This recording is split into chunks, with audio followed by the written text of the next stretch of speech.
And assalamu alaikum everybody, and once again a very warm welcome to the Arabic with Sam podcast. As promised, today we're going to run over the discussion around gender in the Arabic language. And as I said, in the previous podcast, I made it very clear that no matter your level, really, I think that these episodes will be accessible to you. So even if you've learnt about gender before, even if you have a bit of a background on what gender in the Arabic language is, and what that means, hopefully you'll still benefit a little bit from this podcast. And those of you who have never even heard of languages having gender whatsoever, then also there'll be a lot to be gained for you guys too. So, I suppose we'll begin by just saying the fact that in Arabic there is no such thing really as gender neutral. And when we talk about things being gender, we're talking about nouns, adjectives, verbs. Words like prepositions, connectives and stuff like that. They can't have gender. So words like in doesn't have a gender. The word about doesn't have a gender. The word but or however, that they can't have genders. They're not things. They're not in reference to people in any way. So those things don't have gender. And so in a way, those things are gender neutral in a way. But in Arabic, the discussion about gender is really just a discussion of verbs, nouns, adjectives. And nouns inherently have a gender. Verbs and adjectives, their gender is just depending on what they're talking about. Do you know what I mean? Like if you use a verb like to eat, the verb eat in and of itself isn't masculine or feminine, it's just who you're using it for. And likewise with adjectives, right? Like adjectives, they do express gender. You can see what gender thing they are describing. But obviously as adjectives describe nouns, they just have to agree with a noun, right? And verbs usually have a subject, they have a doer. So really the discussion of gender comes from nouns. It's a discussion about what the gender of nouns are exactly is. But we'll run through all the details of all of that stuff really. And obviously one of the implications, I suppose, of one of the implications of having gender in a language is, as English speakers, obviously we perhaps think that means that thing that has a gender is somehow girly or is somehow boy-y or is somehow like womanly or somehow manly. But that isn't the case at all really in Arabic. Things like a house is masculine, but a car is feminine. It's not because it's more feminine or more masculine. It's literally just inherently in the grammar. It just happens to hold that gender. So the reason why I mention that is because sometimes when we think about the word like Allah, for example, like obviously we know Allah is free of gender. Allah does not need to be a man or a woman. He does not need to create children, so he doesn't need to be a man or a woman. So but grammatically the word Allah is referred to with the masculine pronoun huwa, as in he. But that doesn't mean that he's a man. That just means in the same way that a house has been chosen. It's been chosen that the house is masculine. It's been chosen that the word Allah is masculine too. And masculine, it's also fitting that something which is genderless, like Allah, would take the masculine pronoun, because like in Arabic, the rule, which is the first rule that I'll mention about gender, is that the default gender is masculine. Like, because sometimes you might ask about something and you might not know what gender it is. You might want to go into a restaurant and say, ma hadha, what is this? And you'll say hadha, the masculine, because you don't know what it is. So the default gender, if you don't know what the gender is of something, is that it's masculine. And that obviously makes it a bit clearer to us as to why we use masculine for Allah. Good. Okay, so that's kind of a background of where gender actually comes from, and a little bit about the nuances of how it's used in Arabic. So the default rule is that things are masculine unless you learn otherwise. So we're talking about nouns here really. At the end of this episode, I will kind of get into how you can tell if a verb is feminine or masculine, and some of the signs of something being feminine or masculine.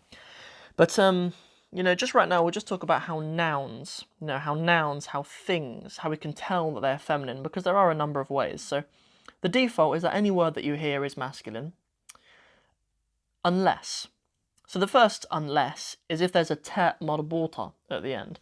I mean, the ta marbuta is the letter that looks like a teardrop with two dots on top, and the ta marbuta is sort of a an amalgamation, if that's the right word, of the letter ha and the letter ta together. So it's the shape of a ha, just of the letter ha, but with 2 dots on top, just like the ta.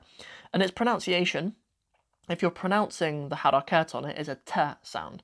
But if it's on the end of an ayah, or on the end of a sentence or something, then it would just be a h sound, because there's no need to pronounce the harakat on top of it.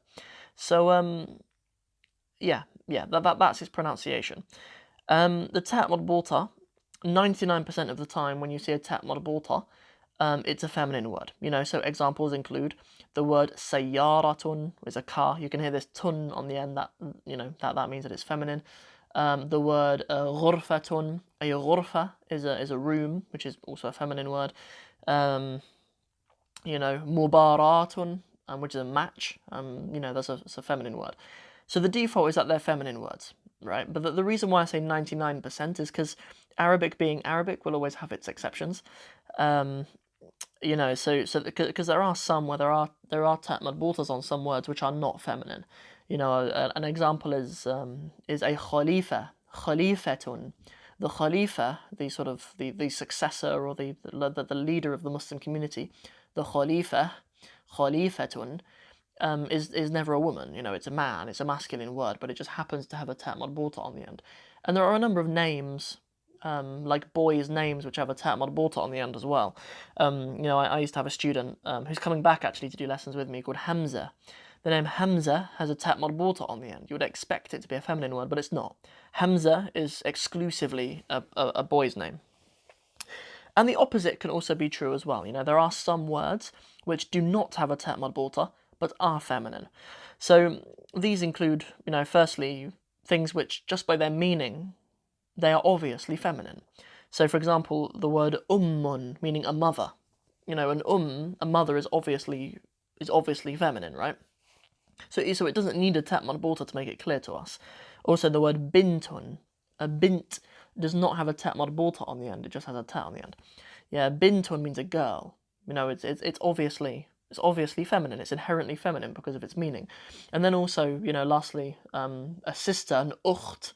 Ukhtun is obviously a feminine word, right? Because it refers to a girl. So 99% of the time, ta marbuta means feminine, but there are some masculine words, very, very few, like literally a handful of masculine words which have a ta marbuta on the end, and there are a handful of words which do not have a ta marbuta on the end, but they're feminine. Just as I mentioned, words which are, because of their meaning, sister, girl, mother. And then there's also words that are feminine. There's a short list of words sort of to do with nature, which are feminine. So, for example, as-sama'u, the sky, sama'un, a sky, is feminine. Yeah, these words to do with nature, and the word al-ard, the earth, is feminine as well. So words to do with nature, and then and the word rih as well, rih, meaning wind, narun, meaning fire, and another one harbun, which is a war. Harb is also a feminine word. So there's a small handful of these sort of words to do with nature, which are, nature and then fire and war. These words which are, are feminine just because they are. I know, like, when I was doing some research for this podcast, I came across the fact that it's a very, very highly searched term on the internet about Arabic being sexist, or Arabic being a sexist language. I know it's all very fashionable at the moment to talk about how these Muslimics are so sexist or whatever, but really that's really just a reflection of their own thoughts. People who accuse that of the Arabic language, saying, oh, it must be sexist because the word for war and fire are feminine, that means it's sexist. Really, that's a reflection of their own. That's a reflection of their own sexist disposition. In Arabic, it's literally just a coincidence. I mean, also the word for the earth is feminine. Also the word for the sky is feminine. Like things which are awe-inspiring, things which are incredible, things that, rih, the wind. Wind is what destroyed the entire nation of Ad. Like, rih is one of the most powerful elements on the planet, and that is feminine. So it's not to do with negative things being feminine, of course. Good. Okay, so we've talked about two groups of things which are inherently feminine, but they do not express their femininity with a ta marbuta. These words to do with nature and then including fire and war, and then words which are obviously feminine because they mean mother or girl or sister. And the last group that I want to talk about are things which are, in English I usually refer to it as non-human plural, but really what it is are things which are not God-conscious, plural. So things which cannot be aware of Allah, the plural of those things. So inanimate things, I think we call it, or in Arabic it's غير عاقل. It's unconscious, unthinking. غير عاقل, I think is the term in the Arabic grammar books. So let me give you an example of this. So something which is not human, let's say for example a house. Houses are not humans. So the plural of houses, the word for a house is a baytun. Lots of houses is buyut. So whenever you use the word buyut, meaning houses, you will refer to it as feminine, and that's it, yeah? Non-human plurals are feminine. So, if you refer to them using verbs, or you refer back to them, using pronouns, then you will use the feminine ones to refer back to those. So an implication of this, is that the feminine plural is very, very rare. Using the feminine plural with verbs is incredibly rare. And in fact, I don't know if I've ever used it in conversation in my life. Because whereas the masculine plural in Arabic can be used to refer to an entire group of both men and women, the feminine plural can only be used to refer to a group of specifically only women. And especially if you're a man, travelling around the Arab world, you will very rarely be in a room with just women. That is something more that women. That's something more that women will learn. I mean, it's right that men learn it too. I actually have a playlist of about 12 lessons on my YouTube channel, the Arabic with Sam YouTube channel, on conjugating verbs completely, and there's all the information in that on how to conjugate verbs into the feminine plural and the feminine and the masculine and whatever. Great. Okay. Great. So absolutely. Something else I was going to say was the feminine plural. Yeah, is very rare, but then in dialects it's never used at all. In dialect, what we call Amiyya in Arabic, the feminine plural is, definitely in Palestine and in Egypt, where I've studied extensively, it's never used at all. You just use the general masculine plural. Great. Okay, so it's something that I didn't write down actually this point, but it is something that I'll touch on now. Is when you if you're going to refer to a group of both men and women, sometimes you might have a group that has both men and women in it. For the collective, you use the masculine. So I came across a few examples of this the other day when I was reading with one of my students, and I thought I'd add this in as something at the end of the podcast. Is so say for example in English we have some gender neutral words which are quite useful for groups of men and women. So for example we have the word siblings. In Arabic there isn't really a specific gender neutral term for siblings. In English we can say siblings for both sisters and brothers. But in Arabic what you would do is you wouldn't say brothers and sisters, you would just say your brothers. Ikhwani, it can mean my brothers, and it can also mean my siblings. You don't need to say ikhwani wa akhawati, my brothers and my sisters. Just ikhwani, you can use the masculine plural to refer to a whole group of both men and women. And that's something shared in other languages too, like I know for a fact that Spanish does that. And then probably other, Latin-based languages like Italian, French, Portuguese probably do it too. Great, yeah. So siblings is one. I did think of some others, but it is kind of a general rule that if you use the masculine plural, you say for example al-Muslimun, the Muslims, that can refer to female Muslims and male Muslims. You would only ever point out that you're talking about a group of female Muslims too, if you want to make it very clear, or you want to say something very specific about the fact that you're talking to Muslim men and Muslim women. Often Allah says in the Quran, al-mu'minina wal-mu'minat. The believing men and the believing women, or al-muslimuna wal-muslimat, and the Muslim men and the Muslim women. Often Allah will make it very clear that he's distinguishing them and he's talking about them separately. But really, that's just part of Allah's rhetoric and Allah's eloquence. For the meaning of talking about all of the Muslims, you could just say al-muslimin.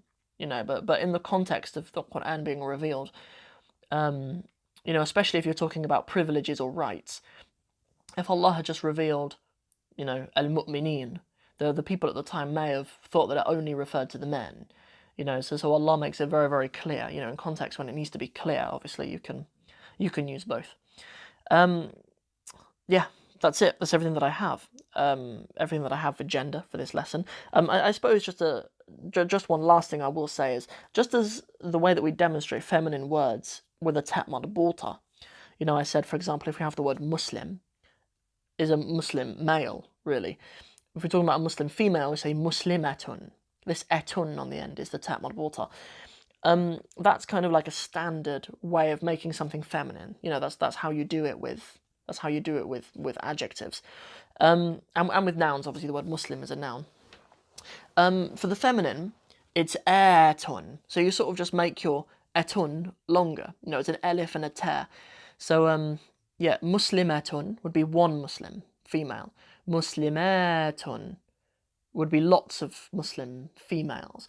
And generally a ta sound, like in Arabic, in the Arabic grammar books, there is the concept of ta ta'nith, the ta of making things feminine, and that is for verbs. Really, like when verbs are being used, I have referenced you guys. I'll link it up in the show notes as well for this podcast.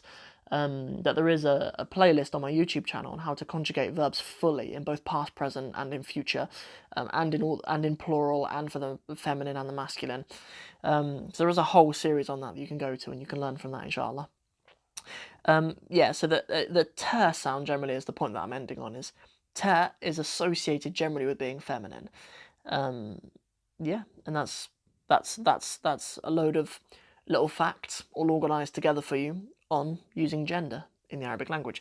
So that is everything for this podcast. Of course, go into the show notes as usual, have a little look at where else you can listen to this podcast, if there are other platforms you'd rather listen to it on.